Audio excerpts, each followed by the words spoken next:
Well, good morning, DMV. We are waking up to mostly cloudy skies out there. Dry to start, but those storms will be popping up this afternoon. So definitely keep it here. We'll have a check of that Saturday forecast coming up. Well, thank you, Brittany. The DMV is drying out a bit this morning, but it's not going to last for long. We're taking a look at the damage left by yesterday's heavy rain, as well as when you can expect it to make its return. Plus, stepping up security, how a university in the district is improving safety measures after a visiting teacher was killed on campus. And later, price checking before your hospital visit, how a new law in Virginia is protecting your wallet when you step in to see a doctor. The station covering all of the DMV. This is DC News Now.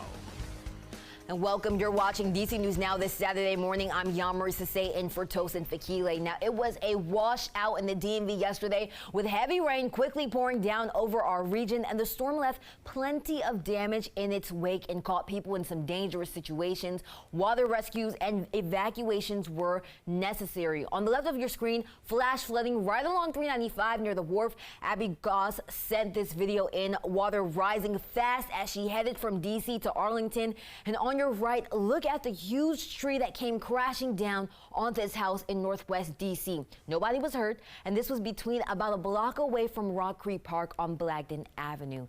Now, it's a much different story this morning. We're taking a live look at the Capitol right now, but don't expect this to last for long.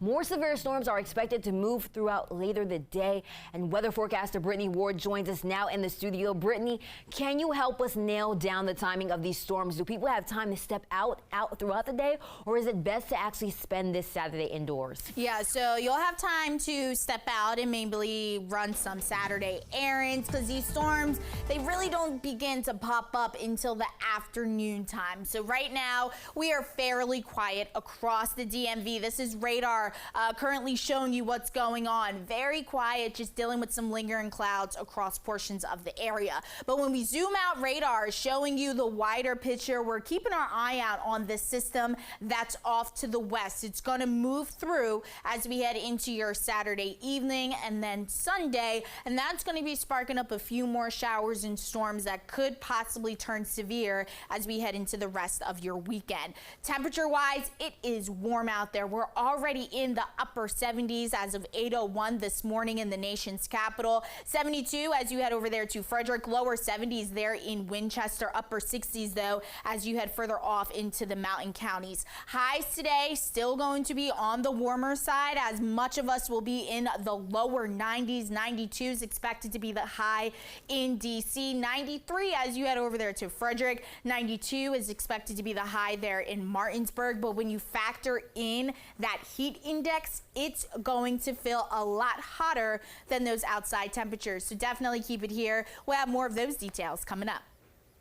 Well, thank you, Brittany. Developing now, multiple people are displaced after the roof was blown off a 3-story apartment complex in southeast D.C. Now, emergency crews and neighbors came to quickly help when this happened, and people had to be evacuated yesterday evening. Now, this was on Mississippi Avenue, and at this time, the exact number of displacements is unknown. But we spoke with people who live there, including one woman who did not want to be identified, and they say this was an awful experience for them and that it likely happened due to the age of the building.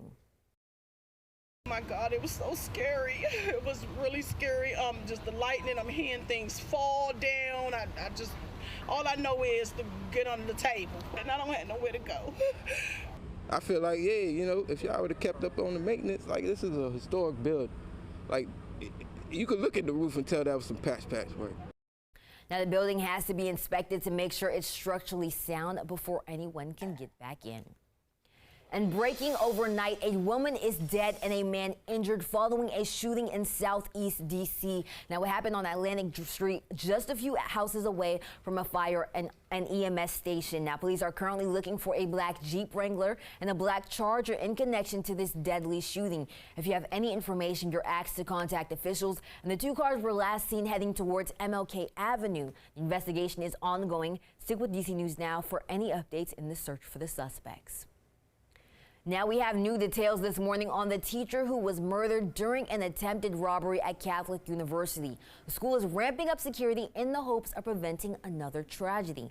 Our Maria Carbone was on campus in Northeast D.C. talking to students about the changes. My first reaction was like shock. Shock after hearing Kentucky teacher Maxwell Emerson was followed, then shot to death on the Catholic University campus. You know, I've always known this place to be very safe, and I've never really worried about anything like that. Rising senior Ben Reese says he still feels safe in what he calls the campus bubble, but he supports any efforts to make the area more secure following the crime. I think a lot of people are scared, and a lot of people will appreciate the change. Friday, the university sent out this email to parents and students, detailing efforts to reinforce campus security after last week's homicide, including more armed officers on campus, additional contract security guards, and an increase of officers on foot, bike, and by car, both on campus and near the Brooklyn Metro Station. It's sad. I mean, it's just tragic. Prevention is better than cure. PhD student Ramajit Mitra says he supports the changes, though he says it's long overdue. Because this is not an isolated incident. We have had incidents like this in this area before as well. So they should have been done a long time back. Well, I think it's great that they're talking about it. And while Joseph Saad appreciates the university's response, he's not entirely sure it's needed. I don't necessarily think that this one murder is the start of a new string of crime happening on campus. And that was our Maria Carbone reporting. An arrest has been made in Emerson's murder, in part thanks to cameras on Catholic University's campus. And the campus has more than 600 surveillance cameras. According to the university, that's a nearly 700% increase since 2021. Now, it's looking like Maryland could have a leg up over Virginia in the battle over the FBI headquarters, and the General Services Administration, which decides the final location, is changing its criteria for choosing a site. Now, it's giving more weight to cost and social equity. Maryland leaders have argued that placing the headquarters in Prince George's County, which is a majority African-American community, goes along with President Biden's commitment to invest in historically underfunded communities. In response to the new criteria announcement, Team Maryland, which is made up of top leaders from the state like Governor Wes Moore, is saying this is encouraging and a, quote, step in the right direction. We also reached out to Virginia Governor Glenn Youngkin, who says despite the GSA changing the criteria, Virginia remains the best location for the FBI. And new this morning, Prince George's County Police are hosting a traffic stop practice session for drivers and passengers with developmental disabilities. Now, this is meant to help people feel more at ease if they ever get pulled over by an officer. The session begins with a webinar, and then participants will get to practice a traffic stop with actual officers.